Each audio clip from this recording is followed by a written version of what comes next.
chapter 14, and it begins at verse 48. But let me say before I read it that what has happened here is that Jesus has been betrayed by one of his apostles. His name is Judas. Judas has gone in, he's told the soldiers that the one that you're to arrest is the one that I put my arms around and kissed his cheek. This is the man.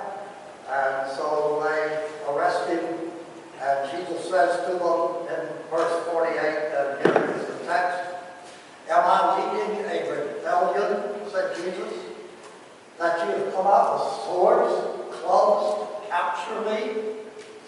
Every day I was with you, teaching in the temple courts, and you did not arrest me.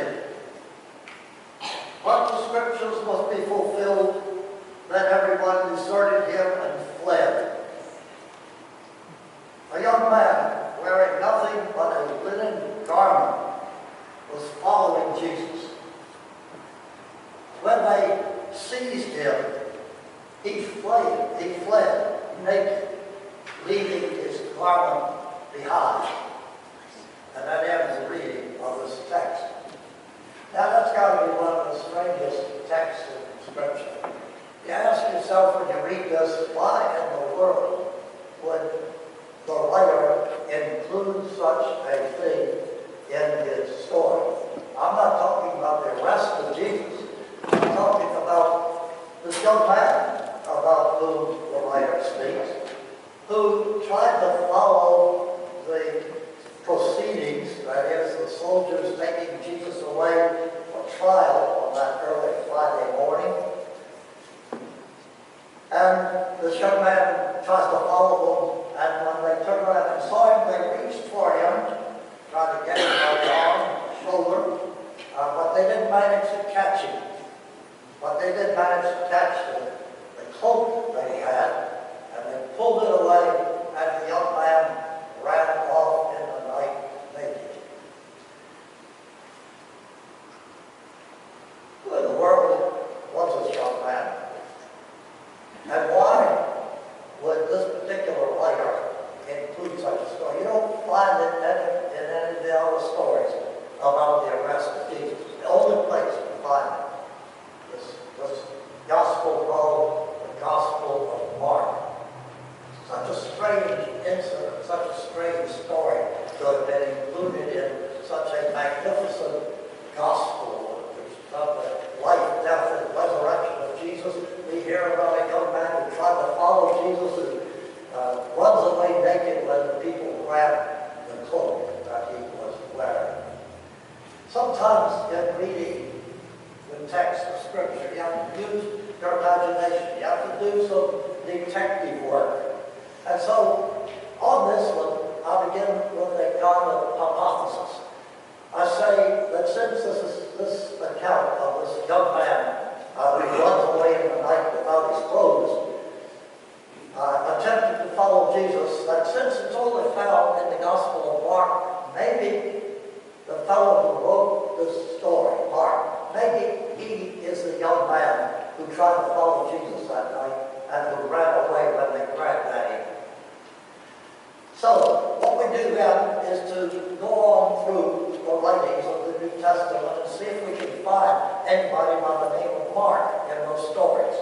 And the first place that we come to is in the 12th chapter of one of the oldest histories of Christianity that we have. It's called the Acts of the Apostles. And in that writing, in chapter 12, we find a reference to a certain John Mark. And it says there that it's telling us a story. The Apostle Peter, probably one of the most noted of Jesus' apostles, has been arrested and he has been freed from prison. And he has come to a house where the followers of Jesus had gathered to pray for him. And we read that, aware of his situation, Peter went to the home of Mary, the mother of John Mark. Many people were gathered there and were praying. So this is the first reference to a Mark that we have in the New Testament. So, of course, we have the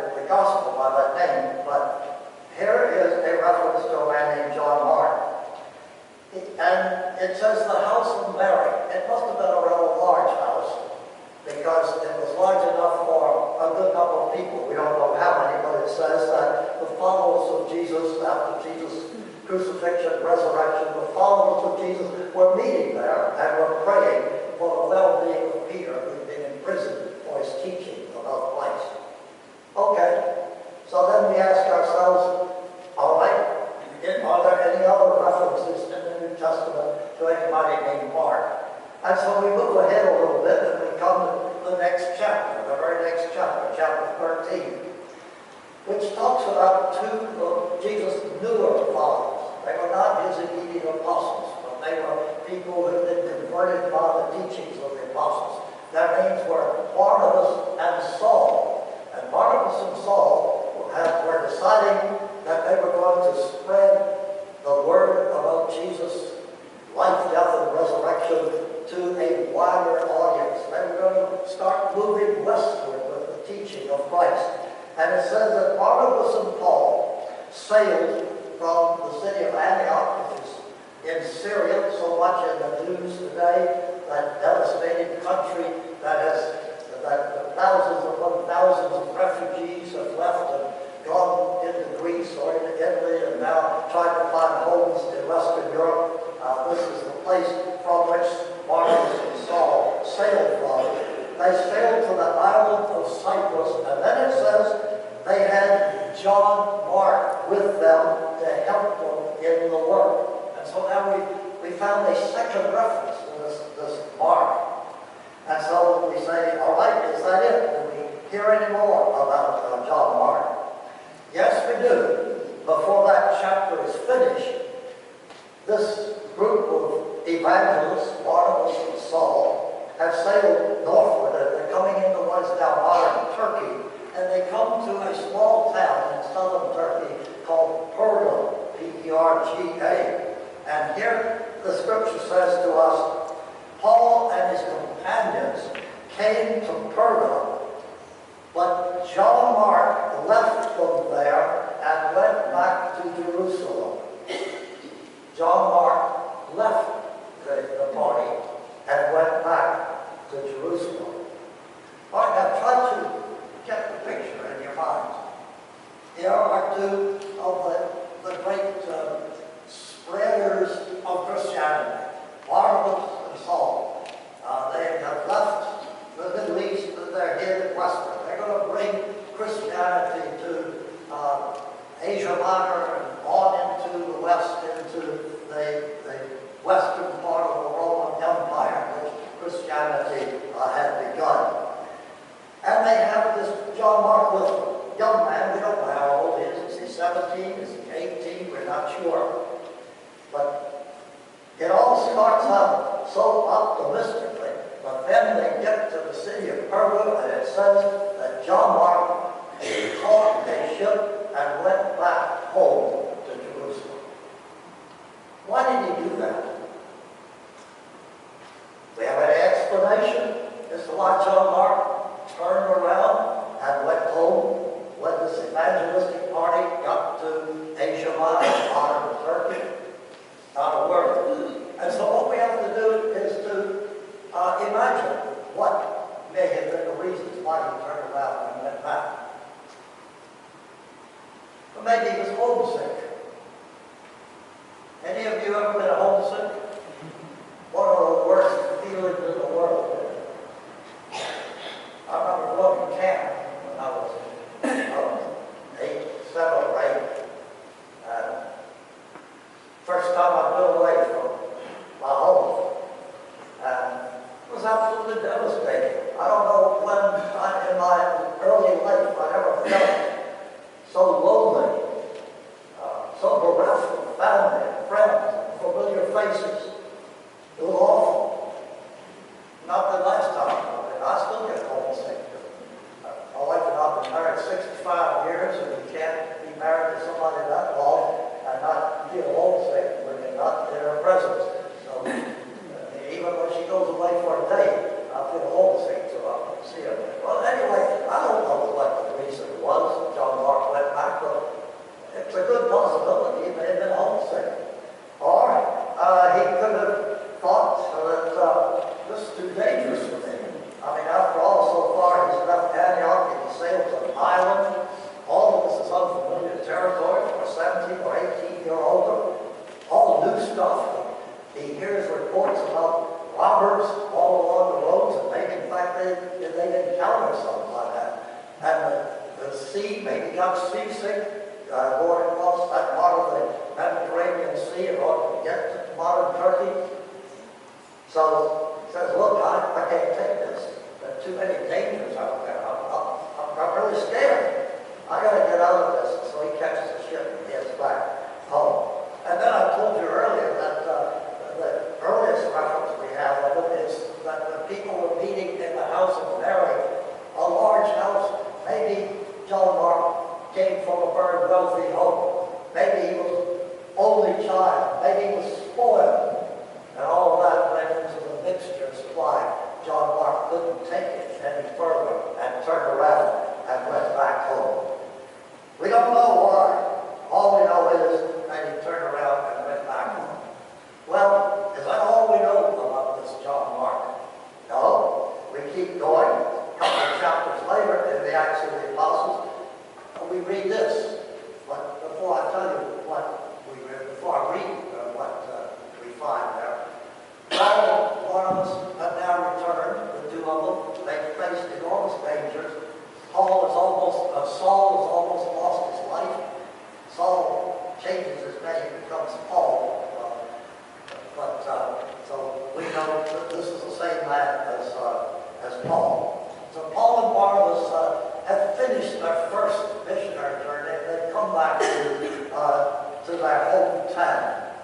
And we read this, after some period has passed, Paul said to Barnabas, let's go back and visit every city where we preach and see how the people are getting along. This would be like Ben Moore going out to Danville, Virginia, and coming back to pay us a visit to see how Bethany Church is doing since he's been gone.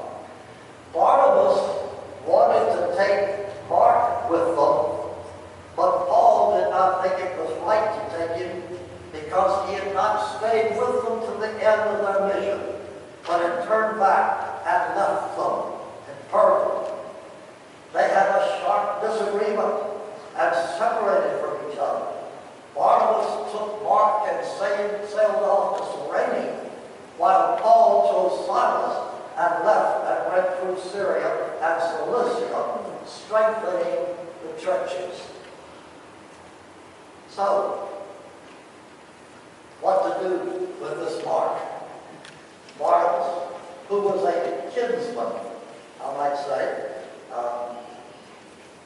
John Mark, we learned, was Barnabas' nephew. So, some family tie there. And so, Barnabas really wanted to give Mark a second chance. But Paul says, no, it's too tough out there. We can't go back with somebody who has shown that he can't take it. And so Barnabas, with this real sense of compassion, wants to give Mark another go at it. But Paul says, no, we can't trust a guy who can't take it out on the mission field. And so they went in different directions. Is that the end of the story? Is that all we know about it? How can we tie up the story about the fellow who ran away naked on the morning of Jesus' arrest with all these stories about this fellow Mark? There is one final reference to this guy Mark in Scripture, maybe two. This one's found in a short letter that the Apostle Paul writes to one of his assistants, his name is Timothy. And when Paul writes this letter, he is in prison in the city of Rome, the eternal city, the capital of the great Roman Empire, 3.5 million square miles. Here is Rome, the eternal city. Paul has brought Christianity to the city of Rome. And the price he paid for it is that the Roman authorities had put him in prison. And they are planning to execute him for the subversion of the Roman Empire by his teachings of the authority of Christ in the lives of people. But he's under house arrest, and he can't have visitors. And so he writes to Timothy, and he says to him, blessed to come to me soon, he's saying to Timothy. Only Luke is with me. Luke, who wrote one of the four Gospels, the Gospel of St. Luke. And then he says this, get Mark and bring him with you, for he can help me in this work. Here is a story with a wonderful ending. Here is a story that all of us need. Certainly the young people who are here in our midst. Starting back to school, whether the lower grades or college. It's tough. A lot of new things, new courses to follow, new subjects to study. If you're like me, you might have to take a course 2 or 3 times before you finally get it. I'm concerned about problem with Greek. I started it out as a freshman, dropped it out in 2 weeks. I tried it again in sophomore class, and dropped it out in 4 weeks. Then by the time I was a junior, I had to take it. And so I had 2 years of it, so I had 2 more years of college.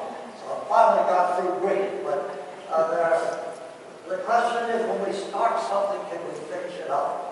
When we set out on to reach a goal, can we keep going on that goal until we get to the end? How happy we are to read about this fellow John Mark. Had trouble following Jesus, ran away that morning that Jesus was arrested. Turned back when he went further on that missionary journey. But then finally, the last reference that we have to it in the New Testament, here is the great Apostle Paul saying, Luke, get John Mark, that was his first name, get John Mark and bring him with you to me here in Rome. And of course, that would be great danger for Mark to come to Rome, but apparently he was willing to do it. He learned all his lessons, and he comes to Rome to help the Apostle Paul spread Christianity. But the final word about this man, I wonder if maybe the reason why, and I'm almost 100% convinced that the young man who ran away that morning and left his coat in the hands of those people who were arresting Jesus was John Mark. He would be the only one who knew about it. And yet, the last word to be found about this young man is that you open your New Testament, and here he has written one of the 4 great accounts of the life, death, and resurrection of our blessed Lord. Actually, the one that was written first, even though Matthew appears first in the New Testament, the Gospel of Mark was the first Gospel, and Luke and Matthew even copied large portions of the Gospel of Mark. And so Mark, who had trouble starting out, turns out to have achieved his goal and have become a valuable servant of Jesus Christ and penned the Gospel of St. Mark. And so take that, all of you, young and old, as a lesson. When you start something, despite all the obstacles, despite the failures that you may experience, keep pressing on. And at some point, you will hear the same words the Apostle Paul heard at the end of his life. I have fought